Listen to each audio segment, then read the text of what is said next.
whether or not we were going to church. You woke up on Sunday morning, and to be honest, that was a game changer for me. It marked me for sure that my parents made that a priority for us. They took us to church. Well, that's basically what happened here with Samuel. His mom, Hannah, takes him to church, but then here's the part that's different. She takes him to church, and then she kind of like starts backing away. She's like, see you later, Samuel. Bye. Have a nice life, Samuel. And she leaves. She leaves him at the temple with Eli. She dropped her kid off at church and left. Samuel, he's standing there with this guy Eli that he doesn't know. That's where he's supposed to live all the days of his life. And so Samuel, he essentially has this continual overnighter at the church. Maybe he called it a lock-in, like we like to do one time a year when we have brave enough volunteers. Maybe we should start a ministry like that where you can just drop your kids off and then say goodbye. Some of you are like, I would take you up on that. I've got a couple, maybe one of my kids, maybe all your kids, you're going to drop them off and leave. Luke and Kathy, they might want a little bit of a raise. We'd figure it out. But that's what happened. He's having a continual overnighter at church. And that's all backstory. Now we're going to read together chapter 3, starting in verse 2. One night Eli, whose eyes were becoming so weak that he could barely see, was lying down in his usual place. The lamp of God had not yet gone out, and Samuel was lying down in the house of the Lord, where the ark of God was. Then the Lord called Samuel. And Samuel answered, here I am. And he ran to Eli and said, here I am, you called me. But he's like, I didn't call you. Samuel, go back and lie down.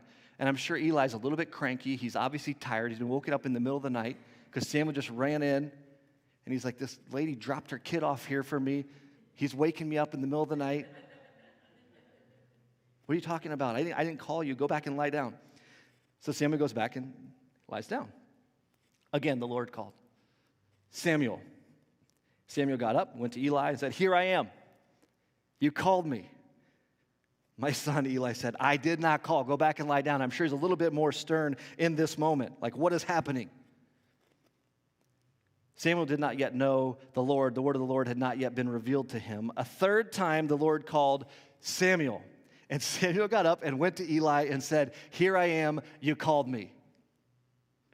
And finally, Eli, the spiritual leader that he is, he gets a clue. It says, then Eli realized that the Lord was calling the boy.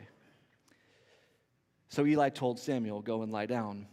And if he calls you, say, speak, Lord, for your servant is listening.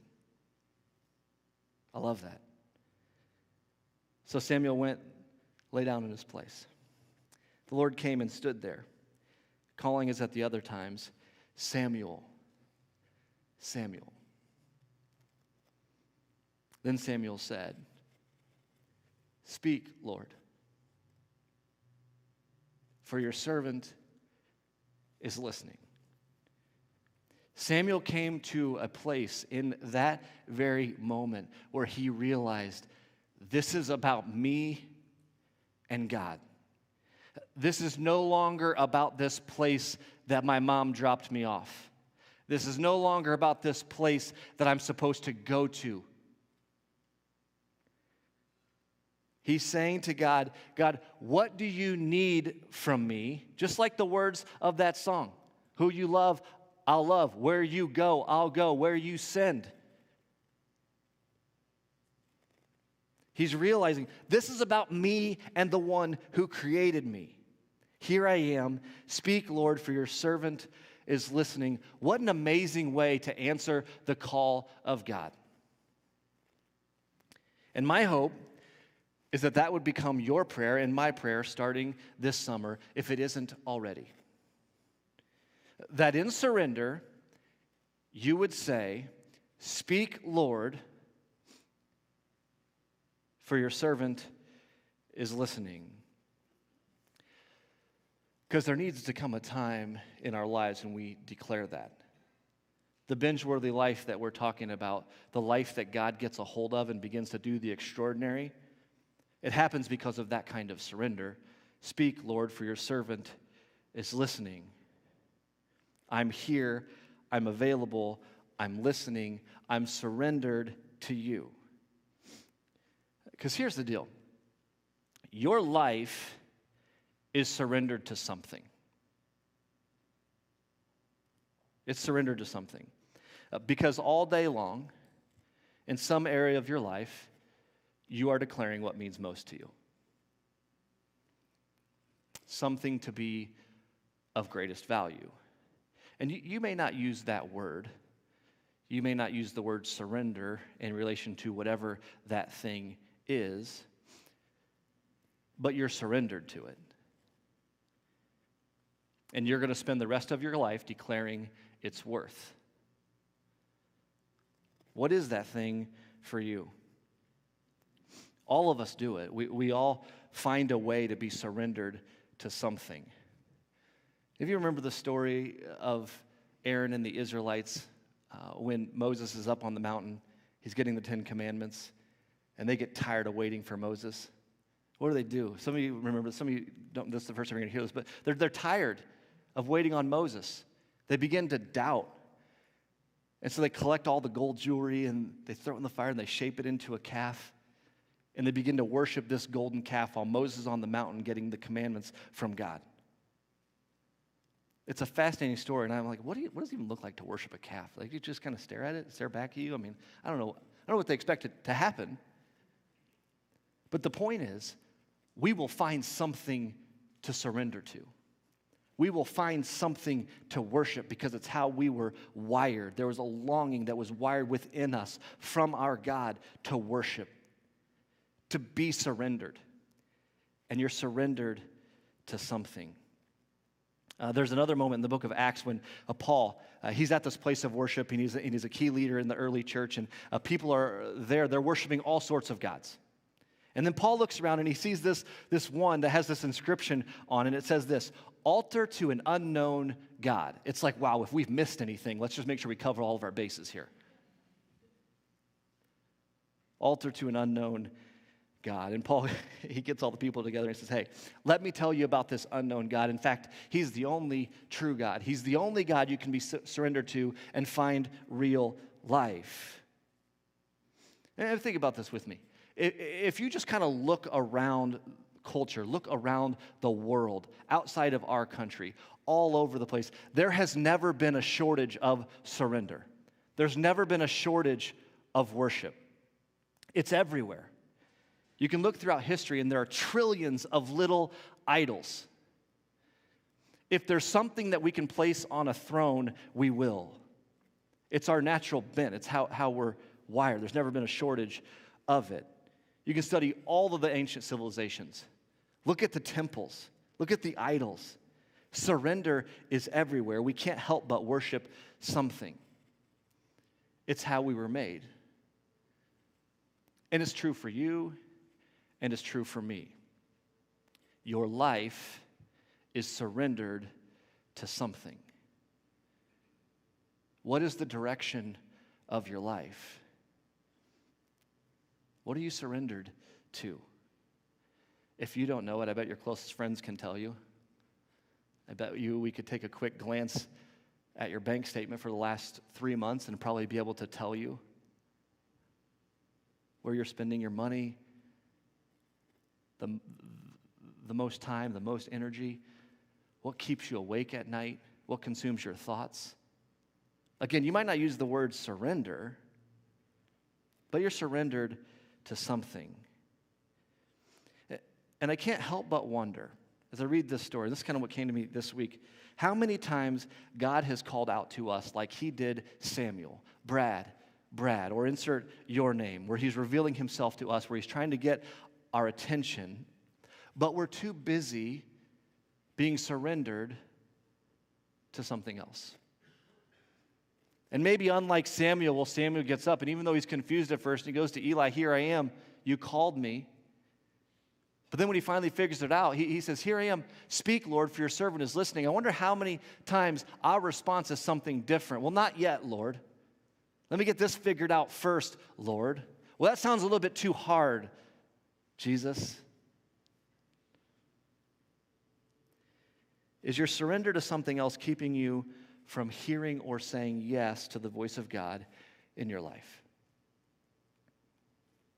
What do you surrender to? Maybe you're surrendered to your doubt. Maybe it's a doubt, a self-doubt, or maybe it's a doubt about God. Maybe there's things that you don't feel like you have quite figured out, and so you're hesitant to trust Him. Maybe you're surrendered to your fear. Well, if I say yes to God, He is going to pull me away from this well laid out plan that I've got for my life. And I've got a good plan.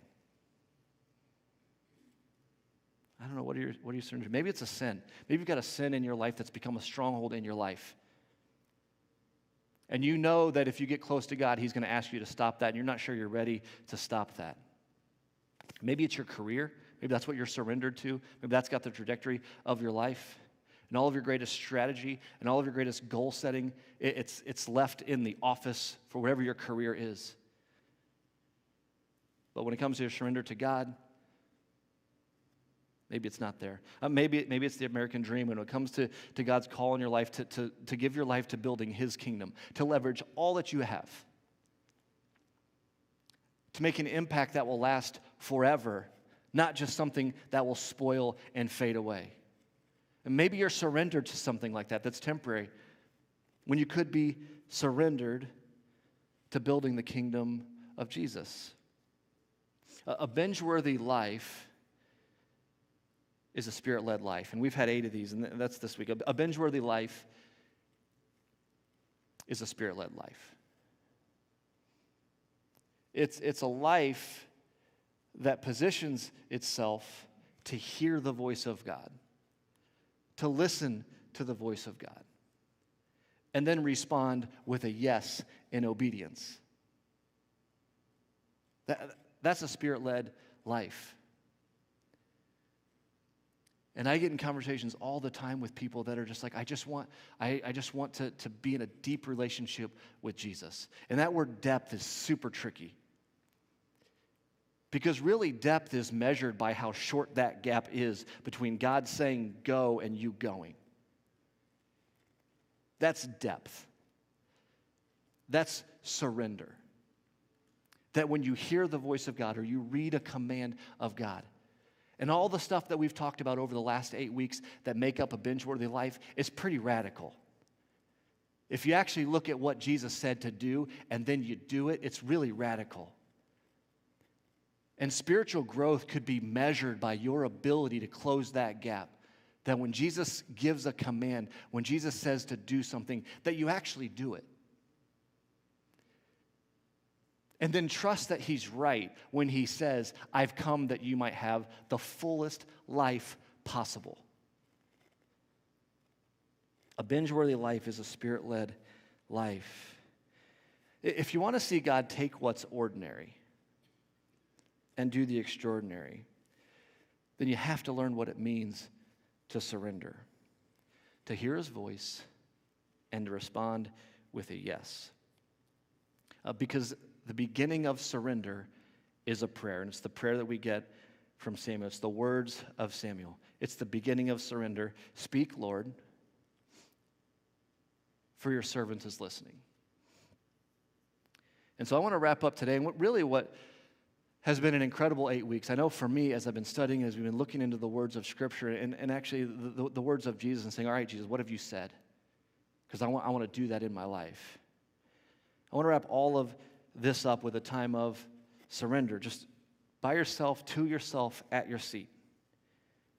And if you were here the first couple weeks of this series, we gave everybody a piece of salt. And episode 1 of Binge-Worthy was Pass the Salt. And we looked at those words of Jesus when He said, you're the salt of the earth. And for us, we're like, salt, no big deal. It's salt. I like it on my food. But when Jesus said, you are the salt of the earth, it meant something for them. Those original hearers. It was transformational for them. Because then when they hear Jesus say, you're the salt of the earth, What they hear is, wow, if I'm surrendered to you, Jesus, then what that means is that my life is going to add value, because that's what salt does. To everybody that I come in contact with, it's going to add value. It means that my life is going to bring out flavor in the world, that I'm going to bring out a taste of heaven to everyone that I come in contact with. And the question is that happening for us? When they meet us, are they thinking, wow, you're different? You're bringing out a taste of heaven. Because far too often we try to fit in, and you just can't. You can't say yes to Jesus, be in surrender, follow where Jesus goes, and fit in. You can't do it. You're different in a good way. Salt creates thirst for the things of God. Salt heals. Salt preserves. It preserves the ways and the teachings of Jesus. And so we actually have these baskets. They're on the back table with all the salt in it, because if maybe you weren't here the first couple episodes of this series and you didn't get one, or maybe you lost yours already, be sure to grab one, because what I'm hoping is that you can take this and put it somewhere that's going to remind you of surrender, where it's going to remind you of this idea of a binge-worthy life. And all of the messages from this series are actually going to be up on our website. You can go to onelinechurch.org. There's a place you can click watch. All the messages are there. If you ever want to go back and rewatch them, or rewatch this message about what it means to give your life to building the kingdom, to something that's extraordinary. But I want you to take this piece of salt that will remind you of surrender. And that every time you see it, it will remind you of this prayer. Speak, Lord, for your servant is listening. But then there's a response to that. That when he actually does speak, and when he actually does call you, that you'll respond in obedience. Speak, Lord, for your servant is listening. And when you do that, he'll take what's ordinary and he'll do the extraordinary every single time. So I'm going to pray. I'm going to pray these words of Samuel. I'm going to pray it as a prayer for us and God. And I want to invite you to pray that to yourself. You don't have to pray it out loud, but to yourself. That in your heart, maybe for the first time ever, you're going to say, okay, I've got some doubts, Jesus, but I trust you. I trust that your way is better. Maybe it's for the 10th time or the 100th time. But we're going to pray together. We're going to surrender as a church together. And we're going to watch as our God takes what's ordinary and does the extraordinary. God, my prayer for all of us is simple, is that they would be surrendered to you. So God, a prayer for us to you this morning is speak, Lord, for your servant is listening. Speak, Lord, for your servant is listening. God, I pray that as we hear your voice, while sometimes it might feel like a still, small voice, that when we hear your voice, we'll respond in obedience. God, I pray for anything in our life that might be a stronghold for us right now, that you'll help us break free from that. God, I pray that in our lives we will feel your presence more than we've ever felt it before, that we'll be led by your Spirit. God, I pray if you're calling us into community or a deeper relationship with others, God, that we'll say yes to that. God, if there's any of us here that have a purpose in our life that we've yet to take hold of, maybe because of fear, maybe we fear that if we take that risk and it ends in failure, maybe that, God, everyone else will look around and think that we're crazy, whatever it is, God, that if we're missing out on your purpose for our life, God, that today will be a day where that changes. Because of our prayer of surrender, speak, Lord, for your servant is listening. Praise the name of your Son, Jesus. Amen. When you came in on the table back there was some communion. If you didn't get communion, I think we've got some of our team members that have the tray and can make sure you get communion. But Communion is a time for us to have an encounter with Jesus. And we set aside a few minutes of every one of our gatherings here at One Line for this reminder that we are invited to the table of Jesus. And again, it's that second part of the biggest thing about us, that in the midst of our sin, in the midst of the mess that we have made with our lives, that Jesus came into that gap and he filled that gap with his life. He gave his life for us on the cross.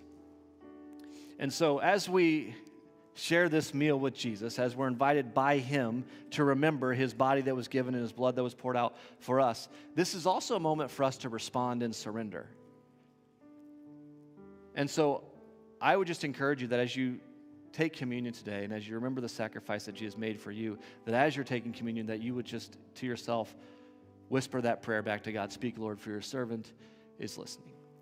The bread that you have is a reminder of Jesus' body that was given for us. You can take the bread and eat.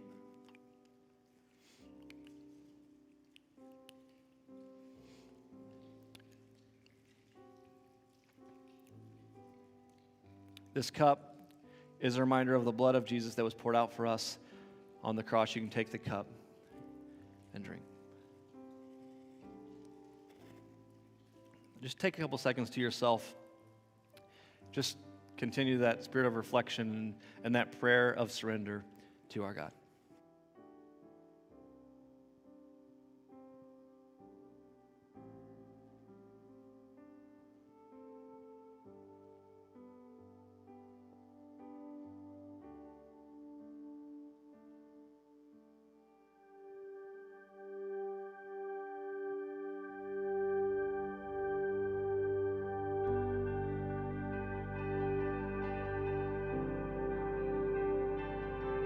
Continuing in that prayer of surrender,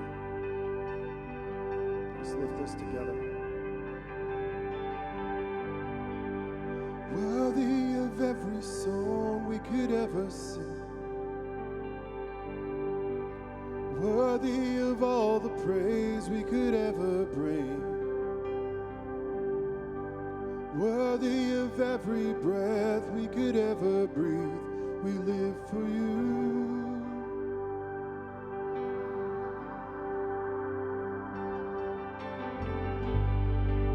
Jesus, the name above every other name.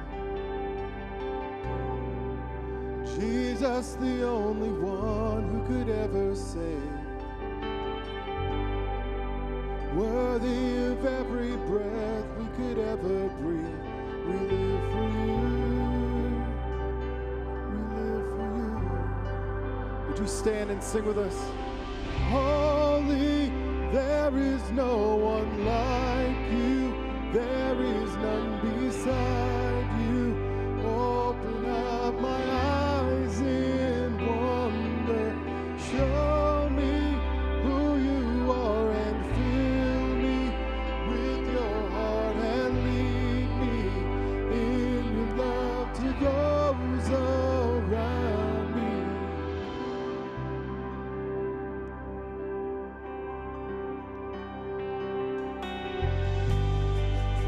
Worthy of every song we could ever sing,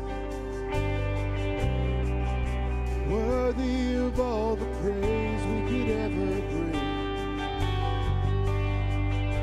worthy of every breath we could ever breathe. We live for you. Oh, we live for you.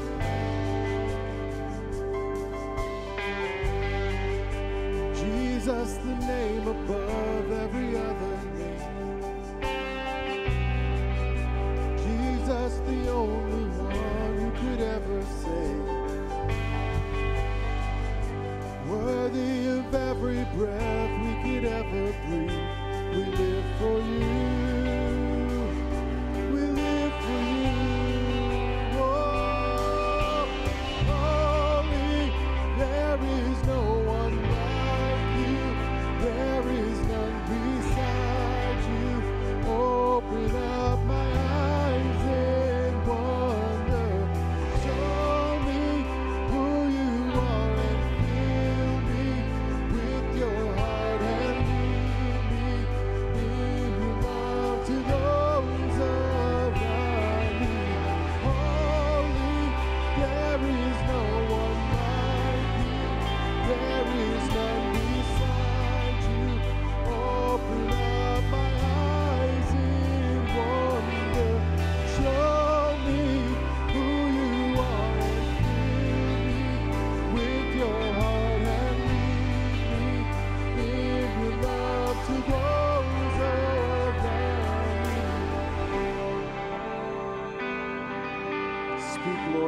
children are listening, as we gather in your name for your praise and for your purpose.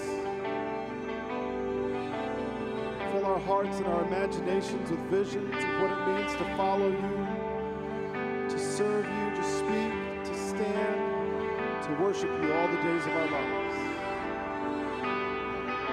And I will build my life upon your love. It is a firm foundation. I will put my trust in you alone, and I will not be shaken. I will build my life upon your love. It is a firm foundation. I will put my trust in you alone. Oh, let's fill this space with the praise of our King. Sing it out, church. Holy, there is no one like you. There is none beside you. Open up my eyes in wonder. Show me who you are and fill me with your heart and lead me in your love to those around me. Holy, oh, there is none beside you. Open up my eyes in wonder.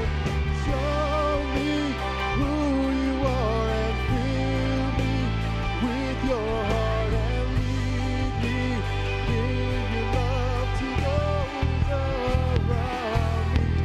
I will build my life upon your love. It is a firm foundation. I will put my trust in you alone, and I will not be shaken.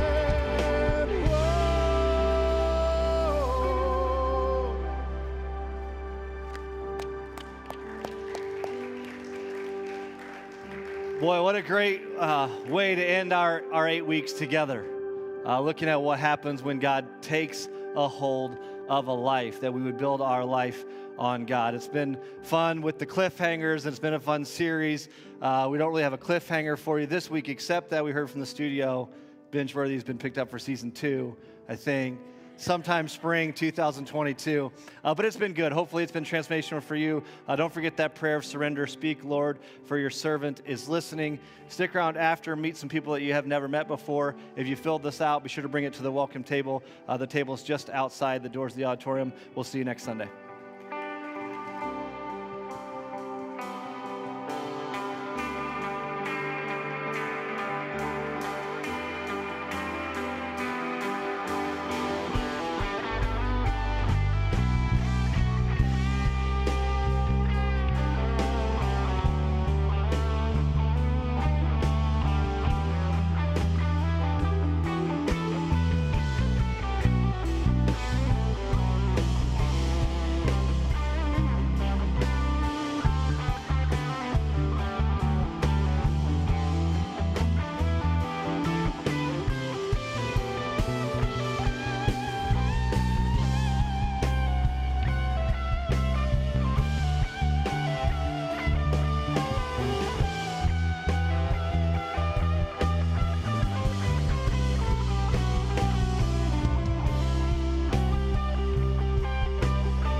since